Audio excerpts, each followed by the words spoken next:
Subscribe कीजिए higher tutorials channel को और दबाइए बेल आइकन ताकि आपको नए वीडियोस की जानकारी मिले।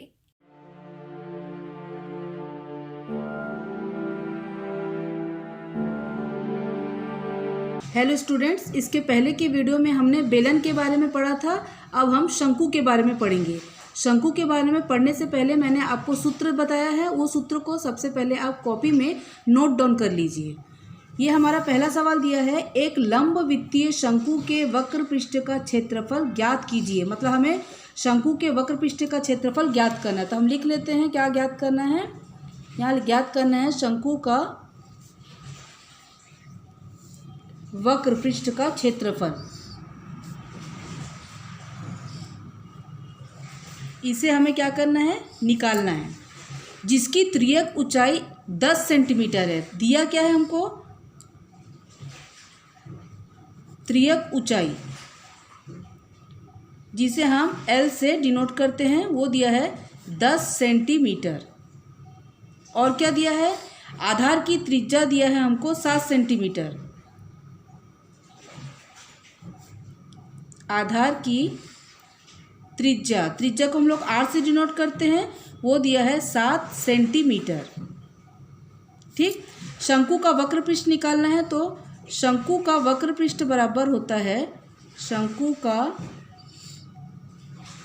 वक्र पृष्ठ बराबर होता है पाई आर एल। ठीक, पाई का मान हमको पता है 22/7 होता है। आर हमको दिया है 7 और एल दिया है 10। ये 7 से ये 7 अगर मैं कैंसिल कर देती हूँ तो मेरे पास बचता है 22 × 10।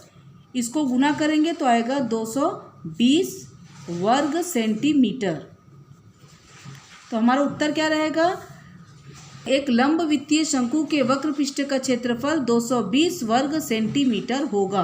यह है प्रश्न 2। यदि शंकु के वक्र पृष्ठ का क्षेत्रफल 77 पाई वर्ग सेंटीमीटर है तथा उसके आधार का व्यास 14 सेंटीमीटर है तो शंकु की ऊंचाई ज्ञात करो। ठीक है, यहाँ पे हमको शंकु का वक्र पृष्ठ का क्षेत्रफल दे रखा है 77 पाई वर्ग सेंटीमीटर और व्यास दिया है 14 सेंटीमीटर। तो व्यास 14 है तो आर 14 का आधा हो जाएगा 7 सेंटीमीटर। ठीक, ऊंचाई की किसको ज्ञात करना है, हमको h ज्ञात करना है। मतलब h हमारा क्वेश्चन मार्क है, तो h ज्ञात करना है। इसके लिए हमको क्या करना पड़ेगा, L चाहिए। तो हम सबसे पहले शंकु का वक्र पृष्ठ जो दिया है उसी का सूत्र को लगा देते हैं। तो ये हो गया शंकु का वक्र पृष्ठ बराबर पाई आर एल। ठीक, शंकु का वक्र पृष्ठ दिया है आपको 77 पाई। अब यहाँ पाई है तो हम यहाँ पे भी पाई का मान नहीं रखेंगे, तो क्या हो जाएगा, ये कैंसल हो जाएगा। ठीक, आर दिया है 7, एल हमको निकालना है। तो हम क्या करेंगे, इक्वल के पाई इधर और इक्वल के पाई इधर को हम कैंसिल कर देंगे। तो हमारे पास बचेगा क्या, 77 बराबर 7 एल। तो एल बराबर हमारा निकल गया 77/7। कटिंग करेंगे तो एल निकला हमारा 11 सेंटीमीटर। अब हमारा एल निकल गया। अब हम करेंगे शंकु की त्रियक ऊंचाई को निकालेंगे। तो शंकु की त्रियक ऊंचाई, जिसको हम किससे डिनोट करते हैं, L² बराबर होता है R² धन H²। ठीक, L² मतलब L हमारा 11 है तो ये हो गया 11 का स्क्वायर बराबर R हमारा 7 है मतलब 7 का स्क्वायर। अब हमको H निकालना है। 11 का स्क्वायर मतलब हो गया 121, 7 का स्क्वायर 7 49 प्लस ये हो गया अपना H²। अब हम इसको पक्षांतर करेंगे तो ये प्लस है तो ये हो जाएगा अपना माइनस H² बराबर 49 अपने प्लेस पर है, ये धन का ऋण 121 माइनस H² बराबर 121 में से 49 माइनस करेंगे 72 बड़े का साइन। अब ये माइनस कट हो गया तो H बराबर ये जो है इसको रूट में चढ़ा दिए, ये 72। अब इसको रूट से निकालने के लिए हम क्या करते हैं आपको पता होगा, तो इसका आंसर आएगा 6√2 सेंटीमीटर। आपको पता होगा 72 को रूट से निकालने के लिए 72 का एलसीएम निकालेंगे।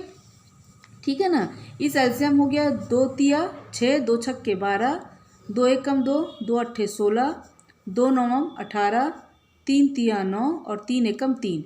फिर 2 2 का पेयर बनाएंगे, ये एक पेयर बनता है और ये एक पेयर बनता है। तो ये हो गया 2 ये हो गया 3, तो 3 दूनी ये हो गया 6, और ये जो बचा है इसको हम रूट के अंदर रख देंगे। अब ये सवाल देखिए, यदि शंकु की त्रियक ऊंचाई 21 सेंटीमीटर तथा आधार का व्यास 14 सेंटीमीटर हो तो संपूर्ण पृष्ठ का क्षेत्रफल ज्ञात करो। माने यहाँ आपको शंकु का त्रियक ऊंचाई L आपको दिया है 21, व्यास 14 दिया है, मतलब R हो गया अपना 7, और पूछा है शंकु का संपूर्ण पृष्ठ। शंकु का संपूर्ण पृष्ठ बराबर होता है पाई R ब्रैकेट में R धन L। अब यहाँ पाई बोल रहा है, पाई का वैल्यू होता है 22/7, ठीक। R कितना दिया है 7, 7 धन 21, ठीक। 7 में से 7 कैंसल हो गया, 22 बचा, गुणित 21 और 7 होता है 28। तो यहाँ पे लिखेंगे शंकु का संपूर्ण पृष्ठ बराबर 616 वर्ग सेंटीमीटर होगा।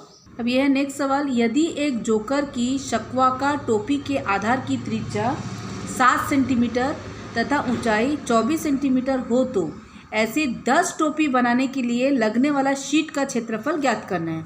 तो देखो इसमें टोपी के आधार की त्रिज्या 7 सेंटीमीटर दिया है और ऊंचाई यहाँ पे 24 दे दिया, माने R और H हमको दे दिया है, L हमको नहीं दिया। तो सबसे पहले हम L निकालेंगे, तो L निकालने के लिए हमको क्या करना पड़ेगा, शंकु की त्रियक ऊंचाई निकालना पड़ेगा। तो निकाल लेते हैं, शंकु की त्रियक ऊंचाई बराबर क्या होता है, L स्क्वायर बराबर H स्क्वायर धन R स्क्वायर, ठीक। L स्क्वायर हम लोग को निकालना है, H हमको दिया है 24 का स्क्वायर और R दिया है 7 का स्क्वायर। तो L स्क्वायर बराबर 24 को 2 बार गुना करेंगे, 24 गुणित 24 तो 576 प्लस 7 को 2 बार गुना करेंगे तो होगा 49। तो L स्क्वायर बराबर प्लस करने पर 625, और आपको पता होगा कि 625 जो है वो किसका वर्ग होता है, वो होता है 25 का वर्ग। तो ये हो गया 25 सेंटीमीटर, ये निकल गया हमारा L। अब हम क्या करेंगे, शंकु का वक्र पृष्ठ को निकालेंगे। तो शंकु का वक्र पृष्ठ इक्वल टू क्या होता है, पाई R L। पाई का वैल्यू 22/7, R हमको दिया है यहाँ पे 7 और L निकला है 25। 7 और 7 कैंसिल हो जाएगा, गुना करेंगे तो आएगा 550 वर्ग सेंटीमीटर, ठीक। अभी क्या बोल रहा है, 10 टोपी बनाने के लिए लगने वाला शीट का क्षेत्रफल। तो यहाँ पे लिखेंगे 10 टोपी बनाने के लिए लगने वाली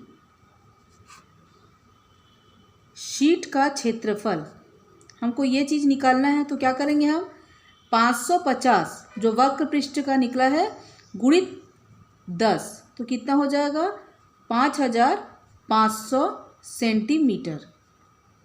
मतलब आंसर क्या रहेगा, 10 टोपी बनाने के लिए लगने वाले शीट का क्षेत्रफल 5500 सेंटीमीटर होगा।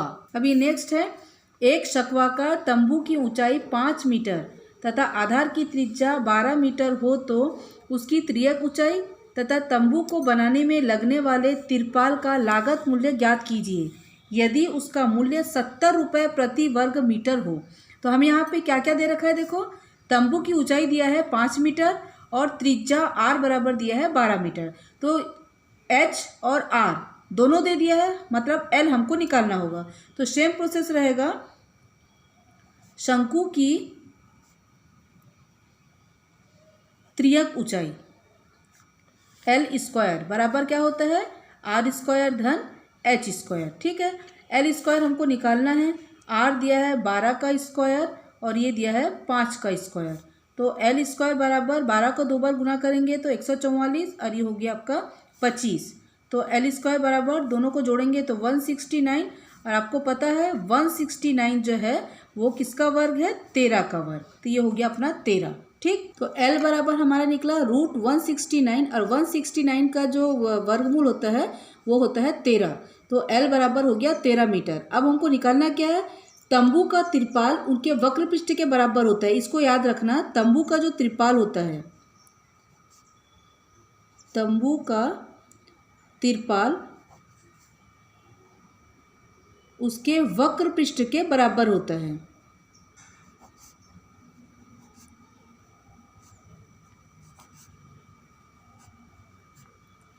ठीक है। इसका मतलब हमको क्या निकालना पड़ेगा, शंकु का वक्र पृष्ठ। तो शंकु का वक्र पृष्ठ बराबर क्या होता है, पाई आर एल। पाई का वैल्यू 22/7, आर दिया है 12 और एल निकला 13। तो ये अपना गुना करेंगे ऊपर का, तो 3432/7 और इसको भाग देंगे तो आएगा 490.28 मीटर। ठीक है। अब यहाँ पे दिया है तंबू का जो लागत मूल्य वो दिया है 70 रुपये। ठीक है। तो यहाँ लिख लेते हैं तिरपाल का लागत मूल्य वो दिया है हमको 70 रुपये। ठीक है ना। तो लागत मूल्य हम लोग यहाँ पे निकाल लेते हैं। लागत मूल्य बराबर हो जाएगा 490.28 गुणित 70। इसको हम गुना करेंगे तो हमारा आएगा 34319.6। तो 0.6 हो गया। तो हमको यहाँ पे क्या लिख सकते हैं, 34320 रुपये के लगभग आएगा। ठीक है ना। मैंने इसका मूल्य जो है 34,320 रुपये के लगभग आएगा। ठीक है ना। अब यह है प्रश्न, उस शंकु का आयतन ज्ञात करो जिसके आधार का क्षेत्रफल 300 वर्ग सेंटीमीटर तथा ऊंचाई 15 सेंटीमीटर। मतलब हमको यहाँ आधार का क्षेत्रफल 300 वर्ग सेंटीमीटर दे रखा है, ऊंचाई मतलब जिसको एच कहते हैं वो 15 सेंटीमीटर दिया है और शंकु का आयतन हमको ज्ञात करना है। तो यहाँ पे लिखेंगे शंकु का आयतन बराबर होता है 1/3 pi r square h. Pi r square का मतलब होता है क्षेत्रफल और हमको क्षेत्रफल दिया है 300। तो मैं पाई आर स्क्वायर के जगह 300 लिख सकती हूँ। जैसे 1/3 गुणित ये पाई आर स्क्वायर का वैल्यू दिया है यहाँ पे 300, तो इसके जगह पे मैं यहाँ पे लिख दी 300 गुणित एच दिया है 15। ठीक है ना। इसको हम कटिंग करेंगे तो ये कट गया हमारा। तो हमारे पास क्या बचा, 100 गुणित 15, तो ये हो गया 1500। आयतन हमेशा किस में होता है, घन में होता है। तो ये हो गया घन सेंटीमीटर। तो यहाँ पे क्या पूछा था हमको, शंकु का आयतन ज्ञात करो। तो हम लिखेंगे शंकु का आयतन 1500 घन सेंटीमीटर होगा। हमने इस वीडियो में प्रश्नावली 3 का 1 से लेके 6 तक पूरा कंप्लीट कर लिया है। नेक्स्ट वीडियो हमारा रहेगा 7 से 11। सब्सक्राइब कीजिए हायर ट्यूटोरियल्स चैनल को और दबाइए बेल आइकन ताकि आपको नए वीडियोस की जानकारी मिले।